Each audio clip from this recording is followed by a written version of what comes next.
نحمد و نصلی علی رسولہ الکریم، اما بعد، فاعوذ باللہ من الشیطان الرجیم، بسم اللہ الرحمن الرحیم۔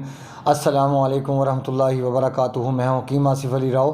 آج کا جو موضوع ہم ترتیب دے رہے ہیں وہ ہے سیمنز کے حوالے سے۔ آخر ایسا کیوں ہوتا ہے کہ بعض لوگ بد نصیبی کی اس انتہا پہ کیوں پہنچتے ہیں کہ جہاں پہ سیمنز ڈیڈ ہوتے ہیں یا ہمارے جسم کے اندر سیمنز کی بہت زیادہ کمی واقع ہوتی ہے۔ اگر ہم معاشرے کے اندر دیکھیں تو اس کا علاج ایک ہی پیٹرن پہ کیا جاتا ہے کہ جس انسان کے اندر سیمن کم ہے ڈائریکٹ اس کو آپ مغلظ دینا شروع کر دیں یا ایسی چیزوں کا، ایسی دھاتوں کا استعمال کروانا شروع کر دیں جو انسان کے سیمن کو ڈیولپ کرنے کی صلاحیت رکھتی ہوں۔ ہمارے نئے آنے والے دوست ہیں وہ چینل کو سبسکرائب کریں، بیل آئیکن کو پریس کریں اور کمنٹ سیکشن میں اپنی رائے سے ضرور آگاہ کریں۔ ایسا کیوں ہوتا ہے کہ ہم ایک ہی چیز کو ایک ہی طریقے سے ہینڈل کرنے کی کوشش کرتے ہیں، حالانکہ اس کنڈیشن کے پیدا ہونے کی کوئی ایک وجہ تو نہیں ہوتی۔ اب جیسے کسی انسان کے اندر اگر رطوبات کا اجتماع حد سے زیادہ بڑھ جاتا ہے اور اس کا مادہ نویہ رقیق ہو جاتا ہے تو رقیق ہونے کی وجہ سے اس میں غلظت نہیں رہے گی، وہ گاڑھا نہیں رہے گا، تو سیمن کا پیدا ہونا ممکن نہیں۔ اب یہ بھی ایک وجہ بنتی ہے سیمنز کے کم ہونے کی، اور پھر دوسری وجہ بنتی ہے حرارت کا بڑھ جانا۔ جب آپ کے جسم میں حرارت اپنی حد سے زیادہ تجاوز کرتی ہے تو تجاوز کرنے کے ساتھ ساتھ سیمنز کو ڈیڈ کرنا شروع کر دیتی ہے، کیونکہ ہیٹ جلا دیتی ہے تمام چیزوں کو، اور پھر جب مادہ نویہ پتلا ہوتا ہے تو اس میں سیمن کے ڈیولپ ہونے کا تو تصور بھی پیدا نہیں ہو سکتا۔ اب یہاں پہ تیسری ایک کنڈیشن ہوتی ہے کہ جہاں پہ ہم اکثر دیکھتے ہیں معاشرے کے اندر، کیونکہ زیادہ تر جو بے اولاد جوڑے ہیں ان کے ساتھ پرابلم یہ ہوتی ہے، نہ تو زیادہ حرارت کی وجہ سے پرابلم بنتا ہے، نہ ہی زیادہ رطوبات کی وجہ سے۔ اگر ایسے کیس ہیں بھی تو بہت کم ہیں۔ جو زیادہ تر کیس دیکھنے میں آئے اور پھر ان کو ڈیل کرنے کا موقع ملا، ان میں تیزابیت کا عنصر بہت زیادہ پایا گیا۔ یعنی آپ کے جسم میں خشکی ایک ایسی چیز ہے کہ جب یہ اپنی حد سے زیادہ تجاوز کرتی ہے تو یہ آپ کے لیور کو بلاک کرتی ہے۔ جب آپ کا لیور بلاک ہوتا ہے، یہ کام کرنا چھوڑنا شروع کر دیتا ہے، تو پھر آپ کے جسم میں ہاضمے کا نظام بگڑنا شروع ہوتا ہے۔ تو پھر یہاں سے نہ آپ کے جسم میں اچھا خون تیار ہوگا، تو جب اچھا خون تیار نہیں ہوگا تو آپ کے جسم میں اچھا مادہ کیسے تیار ہو سکتا ہے جس نے آپ کے آنے والی نسل کو افزائش دینی ہے۔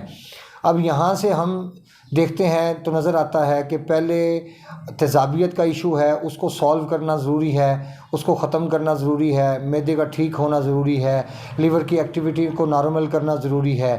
جب ہم لیور کی ایکٹیویٹی کو نارمل کر لیتے ہیں اور تیزابیت اپنے لیول کے اوپر آ جاتی ہے تو انسان کے جسم میں حرارت بہتر ہو جاتی ہے۔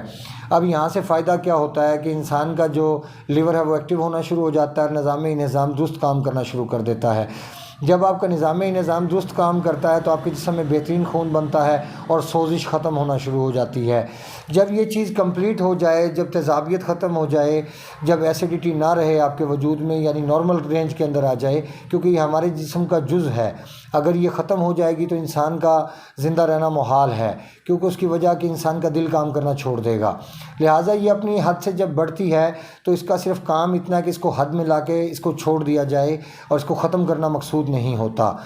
اب اس کا جو ٹریٹمنٹ ہے، جب تک ہم سوزش کو ریموو نہ کریں اس وقت تک ہم پس سیلز کو نارمل نہیں کر سکتے۔ اکثر لوگ ہیں کہ جو پس سیلز کو ٹھنڈی چیزوں سے رفع کرنے کی کوشش کرتے ہیں، یہ طریقہ کار مناسب نہیں، کیونکہ جو پس سیلز آپ کے پیدا ہوئے ہیں تیزابیت کی وجہ سے، اس کو حرارت سے ٹھیک کیا جا سکتا ہے، اس کو ٹھنڈک کے ساتھ یا رطوبات کی زیادتی کے ساتھ ٹھیک نہیں کیا جا سکتا، چاہے اس میں آپ چاندی کا استعمال کروا لیں، چاہے اس میں تباشیر کا استعمال کروا لیں، چاہے کچھ بھی کر لیں آپ، کیونکہ چاندی ایک ایسی چیز ہے کہ جو دھاتوں میں سب سے بہترین چیز ہے سونے کے بعد، کہ جو مادہ نویہ کو گاڑھا کرتی ہے۔ سونے کا کام اور ہے، وہ طاقت دیتا ہے، لیکن اس کا تعلق اعصاب کے ساتھ ہے۔ چاندی کا اور سونے کا تعلق انسان کے ایپیتھیلیل سسٹم کے ساتھ، انسان کے جگر کے نظام کے ساتھ ہے، یعنی وہ غدد کو ایکٹیو کرتا ہے، جبکہ چاندی انسان کے اعصاب کو ایکٹیو کرتی ہے۔ تو یہاں سے کیا ثابت ہوتا ہے کہ ہر وقت میں ایک چیز ہم استعمال نہیں کر سکتے۔ اب جب آپ ڈائریکٹ چاندی کا استعمال، تباشیر کا استعمال، یا آپ اور بہت ساری چیزیں ہیں جیسے سفید موسلی ہے، جیسے سیاہ موسلی ہے، سالب پنجہ ہے، سالب مصری ہے، اس میں اور بہت ساری پروڈکٹ آ جاتی ہیں، اگر آپ ان کا بے دریغی استعمال کریں گے اس لحاظ سے کہ آپ ڈائریکٹ سیمن کو ڈیولپ کر لیں گے تو یہ آپ کی بہت بڑی بھول ہوگی، کیونکہ سب سے پہلے انسان کے سٹمک کا، کیونکہ یہ نظام انہضام پہلی چکی ہے انسان کی، یہ ایسی چکی ہے کہ اس میں اترنے کے بعد سب چیزیں اپنے اپنے اثرات نمایاں دکھاتی ہیں، کیونکہ معدے سے اثرات شروع ہوتے ہیں اور اس کے بعد پھر باقی جگہ پہ اس کے اثرات پہنچنا شروع ہوتے ہیں۔